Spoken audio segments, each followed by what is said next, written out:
before talking, I want to say that I analyzed about 200 postmortems, nearest postmortems. I talked to a lot of guys before making this lecture, and I found out that there are a lot of really different indie games. And not only by platforms, they are different because of the art, of the mechanics, and everything is different. So to categorize it, I had a lot of time.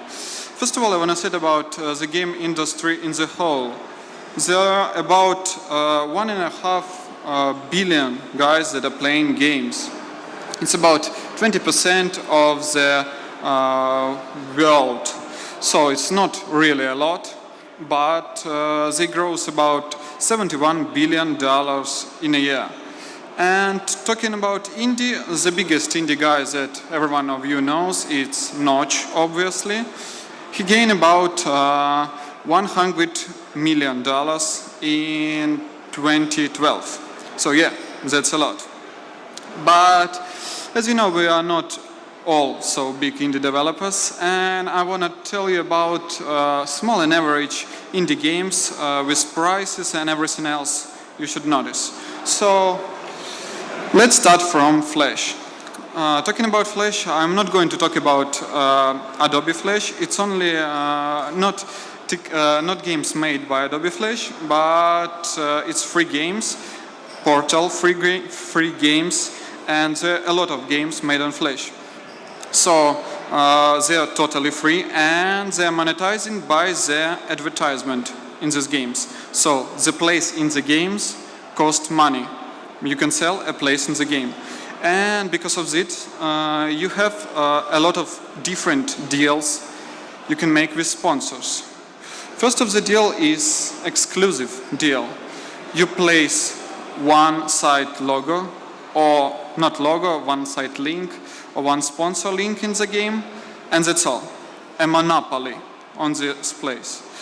So you'll get, for example, X money, X. That's for future. So interesting story about exclusive, one of that I know.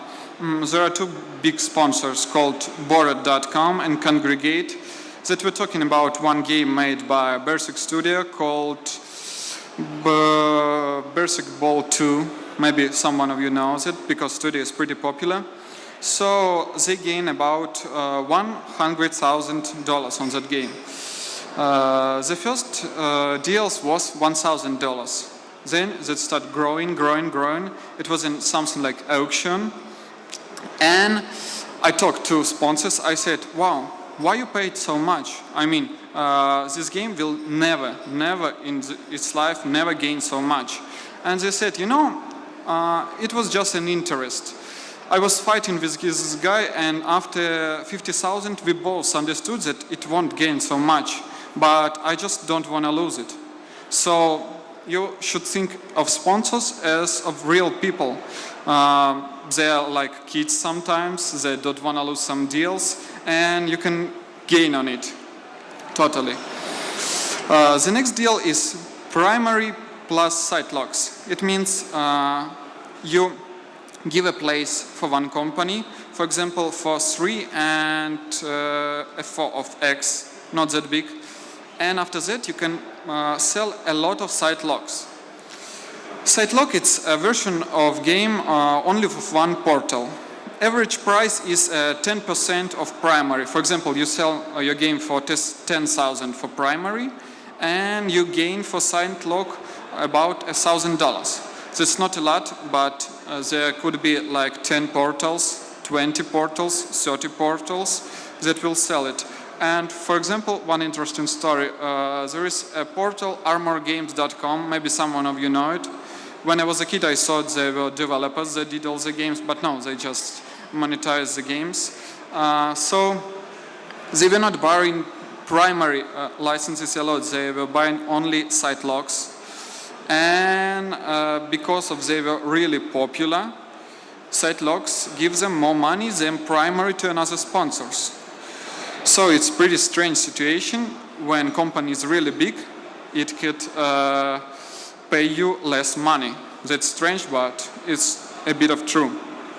So the last deal and my lovely deal is performance deal. It means that developers getting money for first months of advertisement that they place in the game. Is it a good deal? I think kind of, because sponsors will pay you only for 1 month and they can't lose. You will get money, a lot of money, if your game is a hit.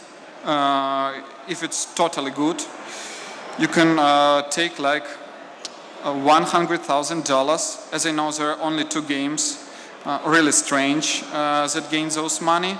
One of them is Coast Racer, really strange game, and just 3D on Flash. And the second game is about penguin that gain $100,000. Yeah, that's pretty good, I think. Other deals are make on site logs with performance. Yahoo and Microsoft can give you an opportunity to place site log on their site, and you will gain this is a story of Glue. He sold a primary for 10,000, but he gained on site logs for $50,000. So you can gain a lot of site logs, a lot on site logs. So the question is where you could find a sponsor for your games, because there are a lot of sponsors, and it's pretty strange that someone didn't notice that sponsors are not only Microsoft and Yahoo and Apple, for example. There are really a lot of sponsors. Okay, you can contact your sponsors by the contact us on their sites. That's pretty obvious, I think. Of course, you can find them on fgl.com, an auction site where you can put your game and gain some money. Also, you can find them on gamebrokerage.com. You can put the game and get some money. Sponsors will view the game, and it seems like eBay. They view the game, they pay one bid, second bid, third bid. Whose bid is cooler, then he wins. You can pay even, that's not legal, but some guys do. They do fake sponsor stuff. They place fake bids, and some sponsors see that this bid is real and making higher bid, like on eBay, of course. Yeah. With Flash, you can make your own portal and gain some money. For example, there are portals like games121.com that gains like 4,000 in months just by doing one game in a half of a year. That means a guy do one game in a half of a year and gain 3,000 in months average. That's a lot, yeah. And you shouldn't pay for like traffic service, because you can find this on blogger.com, a Google service, and do it for free. Also, you shouldn't forget about competitions. When you put a game, for example, on congregate.com, if it is Flash game, it's only beginning talking about Flash games. You can gain about $2,050 just by winning a weekly contest that is every week. You can place it in China on portal 4399.com, and you could, that's super strange portal, so no one from Russian or English guys plays there, but if you play there, you can win even $8,000 just for nothing, just placing the game. Okay, there are also multiplayer Flash games, a bit of them. I'll talk because it's not quite cool to be an indie and make multiplayer Flash games, so just little story. The average revenue per user is $150, but top 50 games made all revenue. All revenue made only top 50 games. So if you have a game, it doesn't mean that you'll get even $100. And the funniest thing about multiplayer games that guys that pay $500, simple guys that pays in a flash game, they get this year percent of players is the biggest by revenue. The biggest revenue is by guys that play $500 for a flash game. So if you make some games, put there an items for $500, because as always you make a game and you think, who will buy it? I'll make a lot of for $1. No, that's simply strange, but you should notice about that. Okay, next point is HTML5 games. It's a new trend in industry. I don't actually like them because they sucks. But there are a lot of HTML5 games that gain a lot of money. For example, why they gain? Any of the game hasn't, as I know, hasn't returned money back. But there are some investors that giving money to sponsors. For example, there is an investor who giving $5 million to Spill Games. And they have $5 million. And a lot of developers. I mean, really a lot of developers. So they're saying, okay, give me a game and I will give you $10,000 for it. A game for HTML5 I did for maybe 1 week. And $10,000 for 1 week, wow, that's a lot. But it's only for investments, only on it. So you won't get your money back if you want to make a portal on HTML5 games. Yeah, you should notice about that. Also, don't forget about competitions. There's a lot of competition. My friend of mine won one of them, just making really, really simple game, and he won $50,000 just because the technology is new, just because of it. Okay, the next point is Kickstarter. Kickstarter is a really interesting system as for me. If you don't know what Kickstarter is or crowdfunding, I'll tell you. Okay, for example, you have a fully made game but without a sound. You put everything on Kickstarter: your press kit, your sketches, your artists, your faces, everything on there. And you say, guys, I need $20,000 to make a sound for this game. I just don't have investments. And guys are paying you a bit cheaper than the game will be later, but you will get why it is cool for players. They pay for games cheaper than it will be. Why it is cool for us? We'll get investments from nowhere. Like it's pre-investments, pre-players, cool pre-press kit. When it could work? Of course, it could work for cool guys like Tim Schafer or creators of cool games like Double Fine Adventure, Wasteland 2 that gains 4 millions or 3 millions. That means that's a lot, but they're like celebrities in the world, so it means that if everyone knows you, if you made some cool games, yeah, you can gain a lot just by making them, taking money from fans.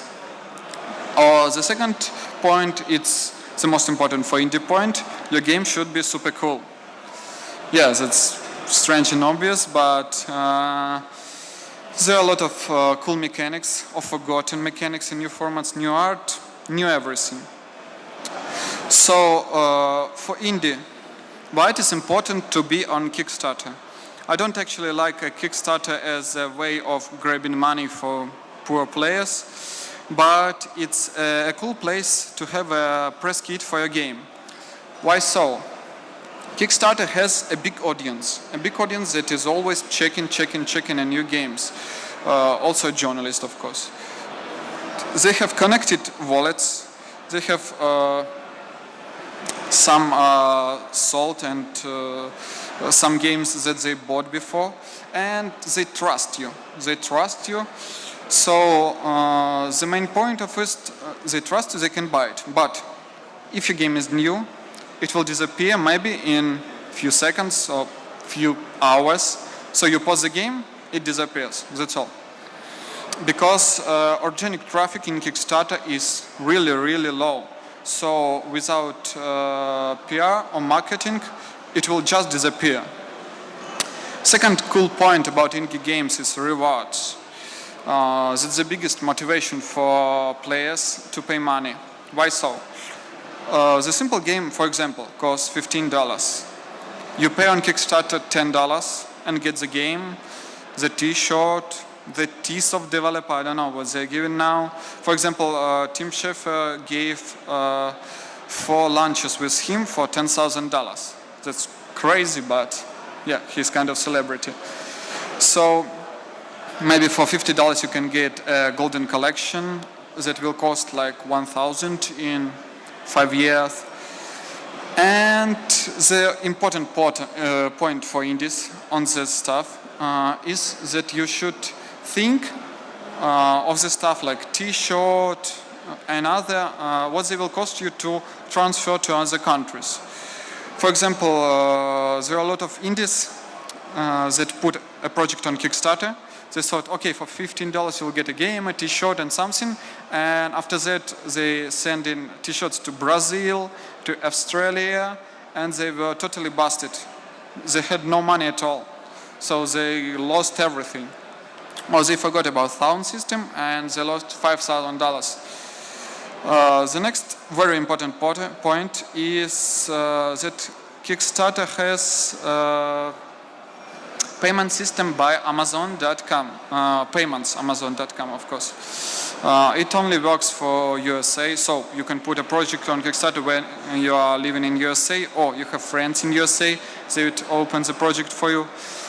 So, the simple point of payment Amazon, you put money there from $1 to $100, and while your project won't gain them, the money are not taken from your wallet. So if you're putting like $30 and your project fails, the money will return to you.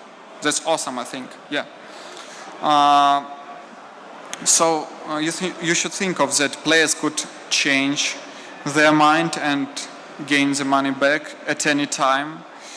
And you should think of adding some services like PayPal, because some guys just don't have Amazon wallets, and Kickstarter will sum it for you. Yeah, that's a very important point. So with this point, I got one guy that did a bad thing, but I will tell you anyway, because he's not here.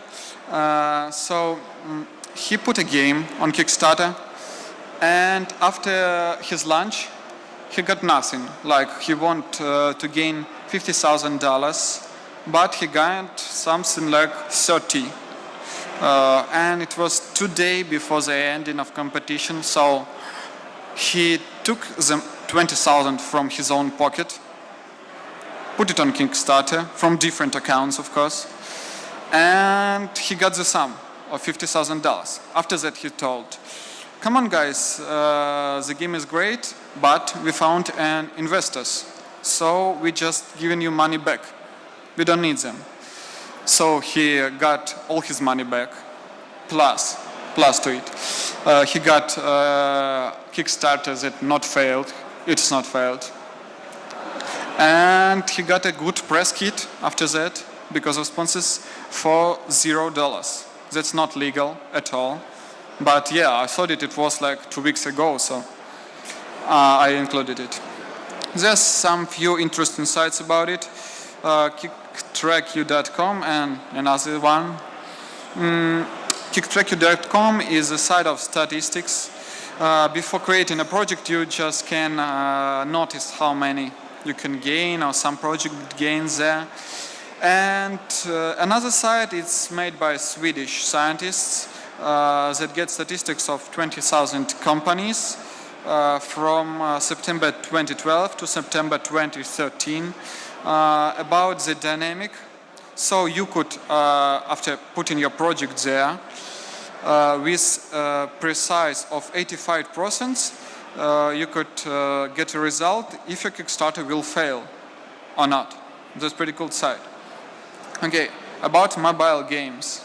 I won't talk a lot because all you mobile developers, and I think you are tired of mobile lectures.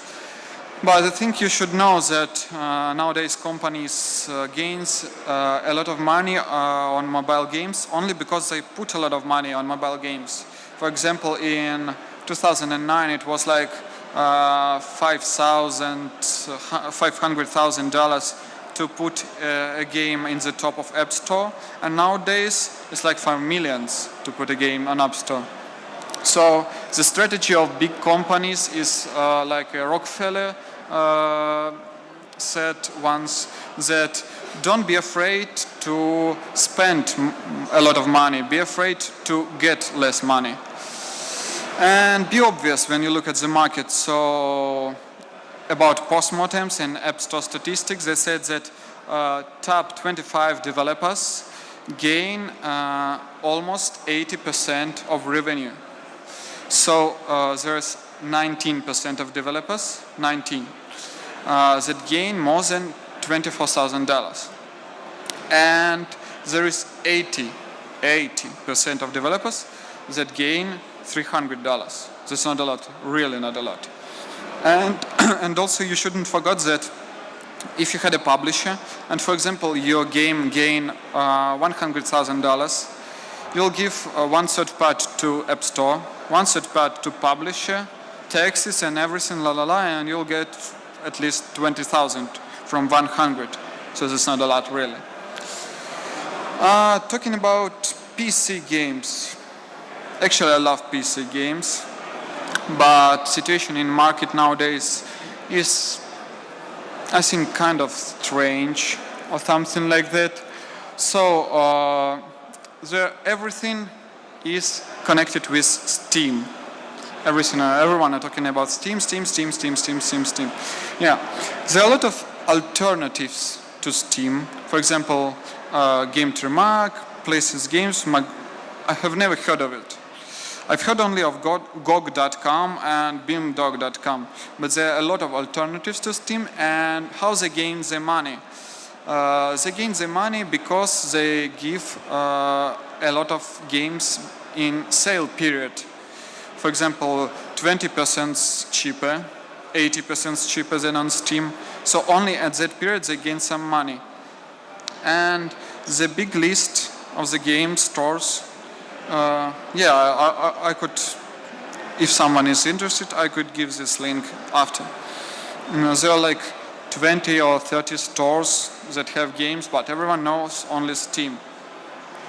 So, about Steam and other.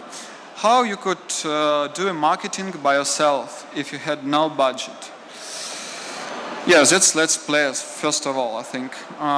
Let's Players and YouTube guys, other guys, are simple as game journalists itself. As IGN, Eurogamer journalists, that, for example, last year, as I understood, there was a Yogcast game journalist that won some competition, and now he's doing games about PlayStation Access as a really, really big journalist. And it's just 3 guys that are doing Let's Plays and gain a lot of money. You just write them and they do Let's Plays of your game. They really, really appreciate games, that they want to make videos. The only thing they should have about the games, it should be interesting, that's all. There's no like secrets, it just should be interesting for their views. So without journalists are a bit about little reviews about the game, but Let's Players make a big videos with gameplays, so they have like a few hours of time to talk about games, to chit chat, to make some jokes. So they're not interested in interviews, in what you did, how you did, what you eat. They just play the games. And yeah, that's awesome. What is the secret mechanism of giving the game to Let's Player? You should do a Let's Play. You should give a game to Let's Players before it will be fully published, but while it is in early access. So just give them the key from Steam, and they'll make a really nice review of it. And that's everything you should do. Also, there are a lot of YouTube persons, everyone forgot about them, they're just doing videos. They're like not doing videos about games, they're just blogging, maybe chit-chatting. You could really simple message them. As I know, even 50 Cent, maybe you know it, a musician, he totally loves some of mobile games and he does some reviews on his channel with rap videos. That's pretty strange, but yeah, he did it. Talking about press, you should do something, let's say it's strange. So, for example, when Prime World, a game by Sergey Galenkin, was going to USA market, they used some generic specifications to make a marketing of it. What do I mean? Girls pays more than guys for the game. So what it did? The game was in Russia for that time for maybe a half of a year, and it was okay because in Russia no one cares about who's playing more, girls or guys. Yeah. But in USA, in Europe, it's important problem and gender equality. So girls plays more, and game was about girls, and they make a really big protest. It was on CNN, it was on public news. They're saying, "Hey, stop it, stop it, stop it!" And yes, they stop it. But the game gained a lot of audience only about this stuff. That's really cool. I think I love it. On LGBT forums, sites, it was everything about this game. How they hate it, how they bought it and hate it, how they bought it twice and hate it. So it was, I think, one of the nicest moves I ever seen. So, what is another important parts of the game? For example, another important parts of marketing with press. Electronics Arts after this made a not true demonstration. They gain a lot of people, they give them money, and they made a demonstration, a fake demonstration that said, "Wow, we hate your game, your new game," and there was a lot of press on it. Again, Yahoo, CNN, that made a story. Okay, in Poland, I know only one cool story about the game. It's a Witcher, and yeah, this is the story. They put it on Playboy. I think it's pretty nice move, but you can't buy I think every journal in the world, every Playboy journal. But in Poland, as I know, it works really perfect. So let's talk about pirates. Yeah. Nowadays, developers think that pirates sucks, and statistics said that like 90% of games, 99% of games is stolen by pirates, and yes, it's particularly true. So nowadays there are a lot of free-to-play games that are not stolen, and it was a time, I remember the time when chatting with pirates was cool, like making a version for pirates and everything, but nowadays it don't work. The last successful story, as I remember, about making cool chit-chatting with pirates is a story of game called Game Dev Tycoon. They put a version on torrents by themselves, and in this version, doesn't matter how good you play, at the end, your office that make games is bankrupt by the pirates, by the piracy. So yeah, that's a pretty nice idea. But I think you shouldn't care really much about pirates because they will steal your game anyway. And of course, except if you have free-to-play games, they play in free-to-play games and they pay in free-to-play games. One moment about demos about games, I forgot it. The coolest story about demos as I know is story of the Stanley Parable. Maybe you played this game because it's one of the most atmospheric and cool indie game that is laughing about the sense of the game by itself. So when Stanley Parable was going Wild. It was September 2013. There was not a lot, but super a lot of games that were going wild. It was Call of Duty, Ghost, Assassin's Creed, Black Flag. At the same day, Battlefield 4 at the same day as Stanley Parable. And Stanley gained more than any of this game money. Why so? They showed the demo that was laughing on the demos on the games by itself. I hope someone played the game, because if no one played it, it's hard to explain. The Stanley Parable is a game about one level that is laughing on the sense of the game by itself at all. It was not hit, it was super mega hit. On Metacritic it's got like 96, as I know. It's one of the biggest points ever. And it was the best game for PC done by one guy for, as I know, for a few months. And that's what I call cool demos.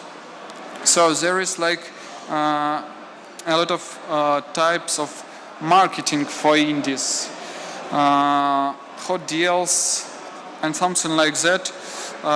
For example, if you are making game on Steam, you can make hot deals by yourself anytime. And as I know, the best variant is to put, first of all, 20% hot deal, after that 30, 40, and see when it works. Sometimes when you put 90% hot deal and the game, for example, will cost 20 cents, I don't know, 60 cents, it will gain more than your game by itself by a month before without a hot deal. So yeah, you should notice about that. Other type of the marketing is competitions.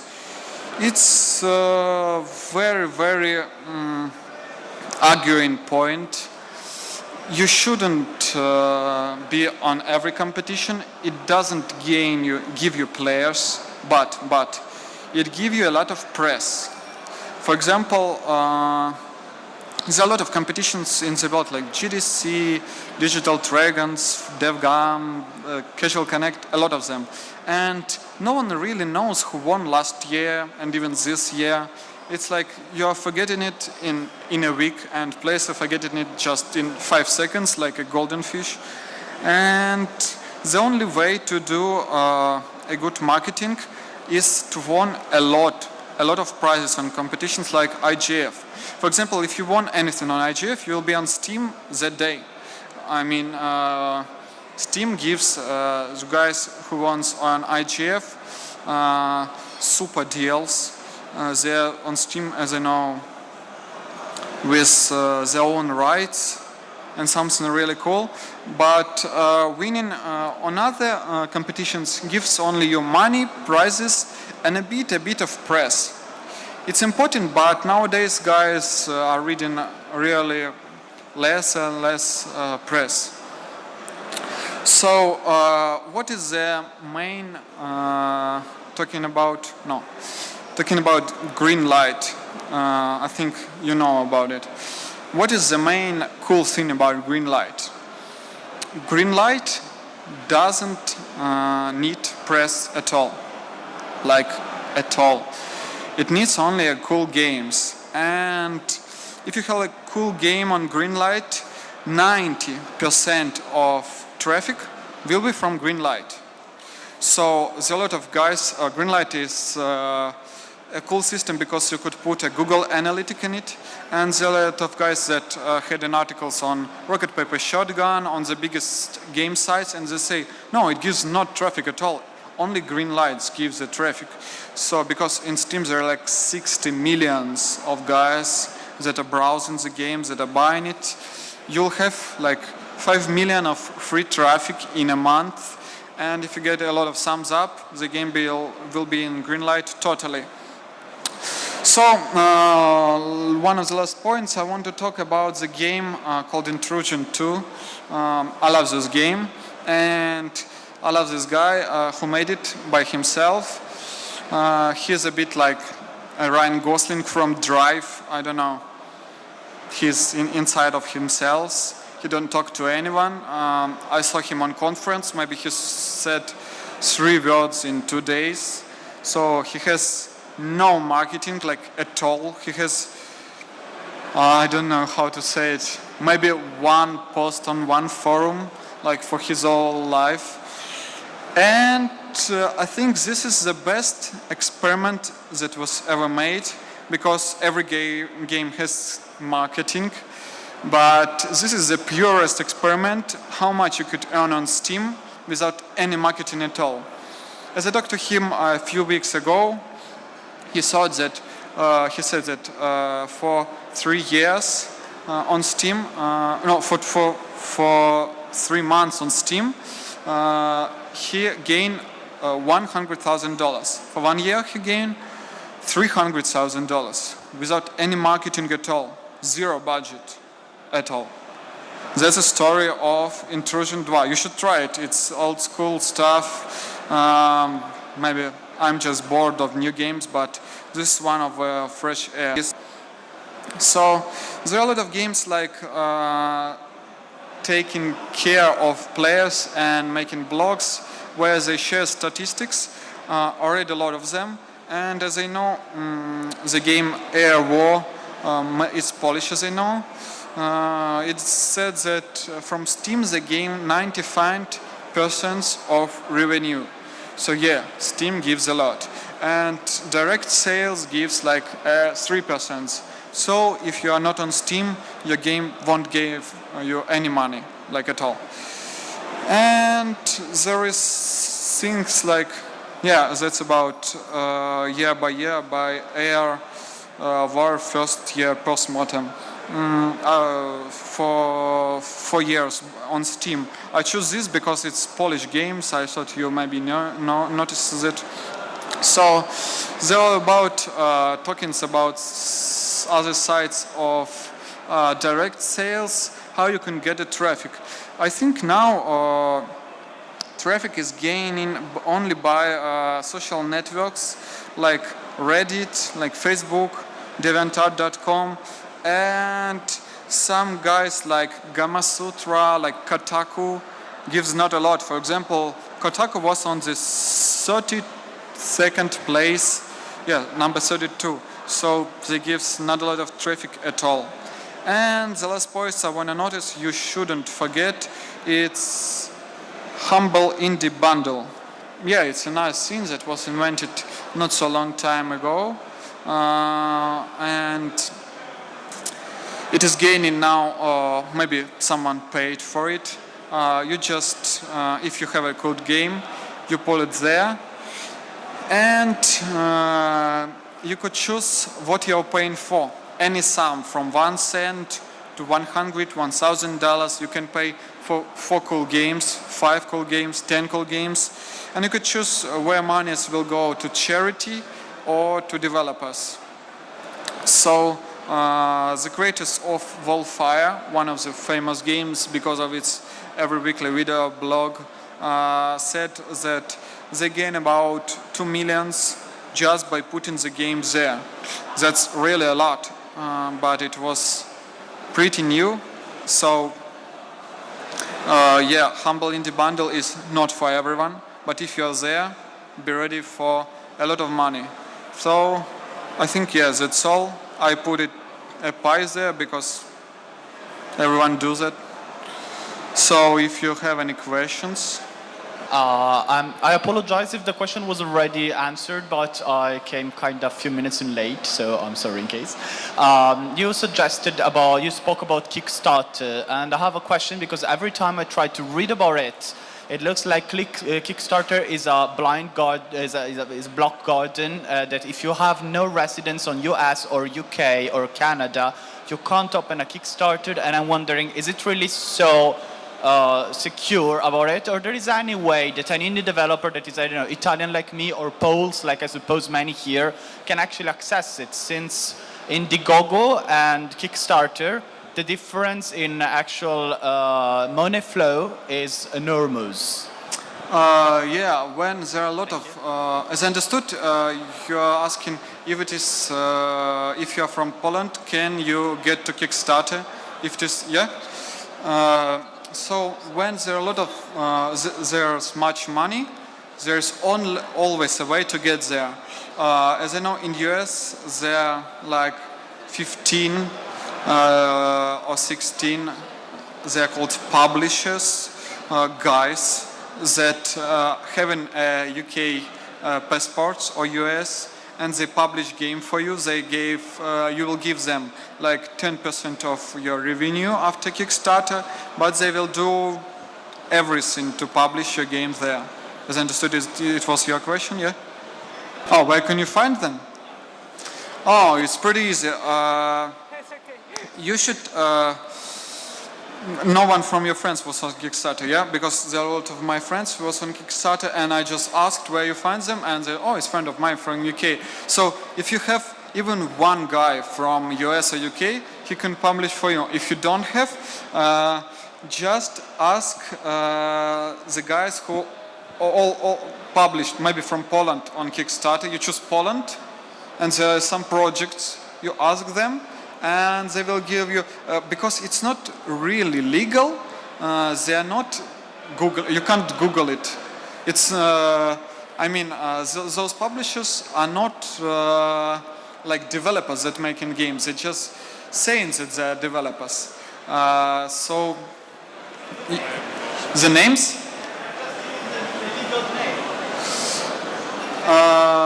Alex Nichiporchik, for example. So I don't know how to say it in English. We say prestanome. The people that are like giving you a name and a residence so that you legally, even if you're not from England, you can still access to Kickstarter. I understand correctly. You mean... they lent the residence, basically. Okay. The rest of it?